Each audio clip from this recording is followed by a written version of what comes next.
Bukan setakat bagi 100-200 subsidi, tapi kepedulian supaya ada pengagihan yang adil dan pembangunan yang lebih merata, dan tidak seperti mana yang ada sekarang, kerana kemudahan basic mutu pendidikan yang baik, mutu kesihatan yang baik belum lagi terjamin, walaupun kita war-war dan gah dengan pengumuman-pengumuman yang hebat.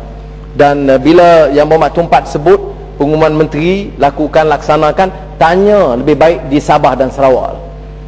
Ya. Umum ini projek bukan main hebat, tetapi pelaksanaannya tidak ke mana. Ini kalau dekat Galas nanti 15 projek baru, Batu Sapi 25 projek baru, tetapi akan dilaksanakan pada tahun 2025. Tan Sri Betul,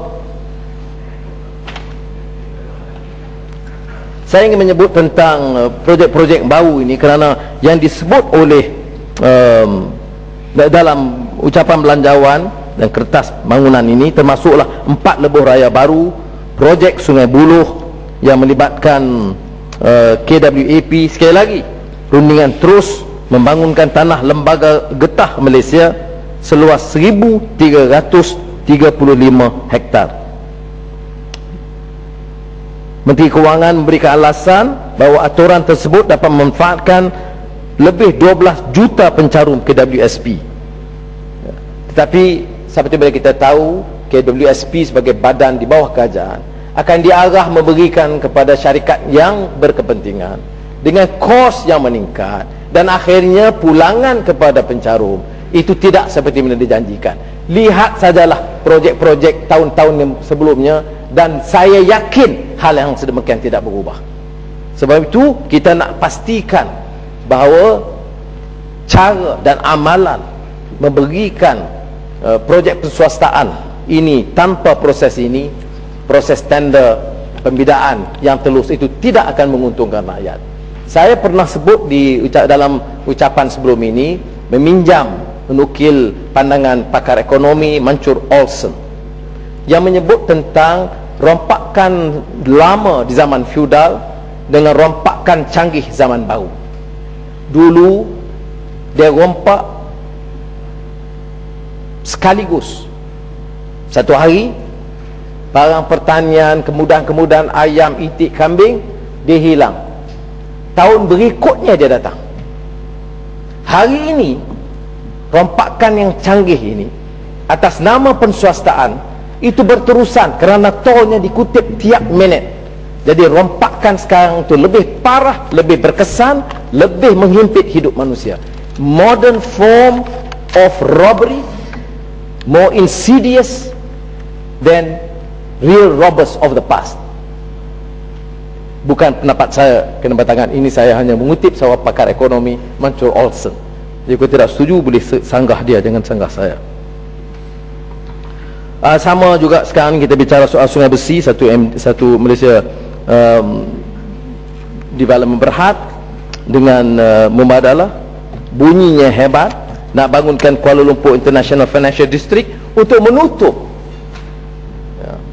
fasad, untuk menutup keputusan Perdana Menteri, Menteri Kewangan menyerahkan projek ini kepada Jolo dan tanpa proses tender.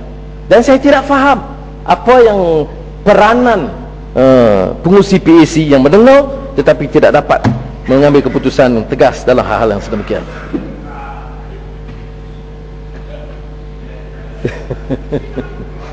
Tan Sri Betul, kita juga belum ada satu penyelesaian yang baik dalam soal pembangunan kampung baru. Kita bangkitkan dulu tentang pembangunan tanah KTMB dengan pelaburan hartanah Bumiputera Berhad. PPHB peroleh tanah tersebut harga 50 juta.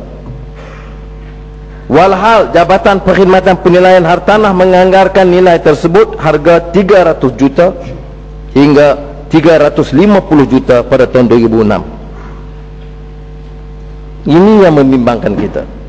Dan bila diluluskan, akhirnya pembangunan itu tidak langsung membagikan sebahagian, bukan tidak langsung, saya betulkan, sebahagian daripada penduduk tempatan, kebanyakannya Melayu dan India, orang lama yang tinggal di situ, orang miskin, tetapi tidak diberikan tempat tinggal yang munsabah. Dan ini yang berlaku atas nama perswastaan, memperkayakan syarikat yang sudah kaya dan menyebabkan masyarakat miskin tidak mendapat rumah yang selesa. Saya sebut tadi Istana Negara kerana ahli yang berhormat daripada UMNO akan mengatakan menyentuh Istana Negara ini menunjukkan kita tidak tak setia kepada raja. Ini saya pelik lah, dan saya betul boleh fikir pada tahun 2010 orang, saya fikir kalau kita baca hikayat-hikayat lama, hikayat Hang Tuah ke, cerita tentang Tun Sri Lanang, ada teguran membina dan membangun. Dalam kes ini tidak ada kena mengena dengan institusi raja. Ini saya nak sebut ni, kita takut utusan Malaysia dia tak berapa faham kerana tahap bahasa, penguasaan bahasa dia lemah. Tak ada kena mengenai institusi raja. Tidak siapa pertikai pembangunan Istana Negara. Yang kita pertikai ini apa dia? Cadangan kos. Kalau bahkan cadangan kos itu harga dikemukakan oleh syarikat namanya Maya Maju Malaysia Sendian Berhad.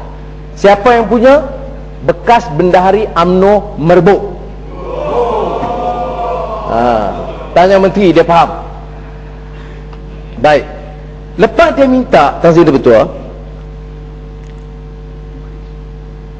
harga ditawarkan oleh JKR ni rundingan terus. Syarikat kemuka 394.8 juta. Lepas runding atas meja, bawah meja, tepi, tengah semua, lulus projek itu 649 juta, 650. Baik, kontrak ditawarkan pada 26 Oktober. Baik, kos meningkat lepas itu daripada 650 juta menjadi 811 juta. Ada sebab, kerana upgrading yang diberi kepada upgrading jalan Cangkat Semantan yang diberi kepada syarikat Ahmad Zaki. Apa isu dia? Tak ada tanda.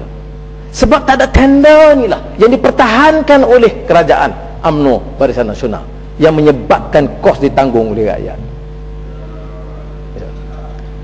Baik, apa status syarikat ini? Masa dapat tawaran ni, syarikat ini ditakrif bukan oleh saya, oleh Suruhanjaya Syarikat Malaysia. Syarikat ini masuk takrif dormant, bukan dormant, dormant company. Ini bermakna syarikat itu tidak menjalankan apa-apa syarikat kegiatan perniagaan, tidak mempunyai track record dalam pengalaman dalam pembangunan dan pembinaan. Tugasnya apa? Bina Istana Negara. Apa dia syarikat? Dormant. Siapa punya? Bendahari UMNO Merbuk dulunya, Datuk Haji Man bin Man. Bila daftar syarikat? Ogos 2008. Yang berhormat yang berhormat, Dewan ini mengalu-alukan kehadiran Honorable Koh Siong Dok, Chairman of the International Relations Committee of the Grand National Party GNP Korea, dan delegasi ke Dewan yang mulia ini. Semoga kehadiran delegasi ini ke Parlimen Malaysia akan terus mengukuhkan lagi persahabatan akrab dan hubungan baik antara Malaysia dan Republik Korea. Welcome. Terima kasih. Tinggal. Jadi daftar, bila syarikat ni daftar? Ogos 2008. Kontrak dapat bila? Oktober 2007. Macam mana kita pertahan? Tan Sri Betul, ini search daripada Suruhanjaya. Bagaimana boleh kita cakap ketelusan ini? Saya pun tak tahu banyak. Sekarang ada ETP, NKRA, macam-macam KPI. Apa dia ni?